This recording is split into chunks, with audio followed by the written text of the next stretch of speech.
అందరికీ నమస్కారం. ఈరోజు జగన్మోహన్ రెడ్డి గారి యొక్క ప్రజా సంక్షేమ విధానాలు చూసి గతంలో అట్లాగే ఈనాడు జగన్మోహన్ రెడ్డి గారు పడుతున్న కష్టం ఈ రాష్ట్రం కోసం, ప్రజల కోసం, యువకుల కోసాన్ని గమనించి దాన్ని గుర్తించి జగన్మోహన్ రెడ్డి గారి మీద అభిమానంతో వైఎస్ఆర్ కాంగ్రెస్ పార్టీలో రమణ, విశాల్, చరణ్ వీళ్ళందరూ కూడా వీళ్ళతో పాటుగా ఒక యువకుల బృందం ఒక 25 మంది వైఎస్ఆర్ కాంగ్రెస్ పార్టీలో చేరారు. వాళ్ళందరికీ కూడా నేను జగన్మోహన్ రెడ్డి గారి తరఫున, ఈ జిల్లా తరఫున, నియోజకవర్గం తరఫున స్వాగతం పలుకుతూ ఉన్నాను.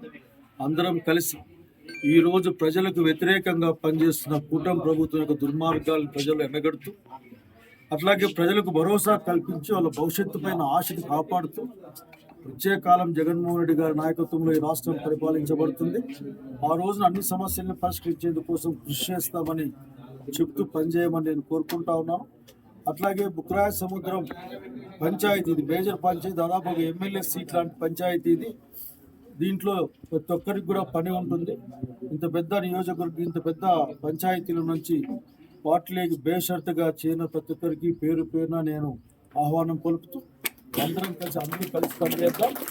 అందరం కలిసి పనిచేసి దుర్మార్గమైన పరిపాలనను, దుర్మార్గమైన ఈ యొక్క ప్రభుత్వం యొక్క విధానాలను కూడా అక్కడ ఎండగొడుతూ ఎదుర్కోవడానికి సిద్ధంగా ఉందామని తెలియజేసుకుంటే, మరొక్కసారి జగన్మోహన్ రెడ్డి గారి నాయకత్వంలోనే రాష్ట్రం బాగుపడుతుంది. జగన్మోహన్ రెడ్డి గారి నాయకత్వంలో రాష్ట్రంలో కూడా అందరూ బాగుంటారు. ముఖ్యంగా బలహీన వర్గాలు, పేదలందరూ బాగుండే అవకాశం ఉంది. కాబట్టి మనం అందరం కలిసి, రైతాంగంతో సహా అందరం కలిసి జగన్మోహన్ నాయకత్వాన్ని బలపరుద్దాం. ఈరోజు పార్టీలు వచ్చి అనేక మంది పార్టీలో చేరుతూ ఉన్నారు.